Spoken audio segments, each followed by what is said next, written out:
Use synthetic division to find the quotient and remainder from dividing the polynomial by x minus 7. Synthetic division is a way of dividing one polynomial by a linear binomial to find the quotient and remainder. When dividing by a linear binomial using synthetic division, make sure the factor is written in the form x minus a.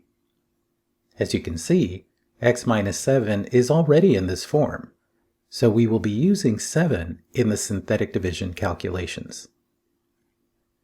These 4 placeholders are for each of the coefficients of the polynomial.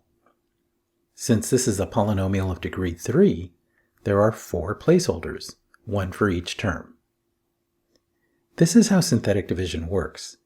The numerical term goes here, which we determined was 7. Here go the placeholders for the coefficients of the polynomial. So the coefficient of the cubic is 1. The coefficient of the squared term is negative 13. The coefficient of the linear term is 50. And the constant term is negative 56. Start by dropping the first term here.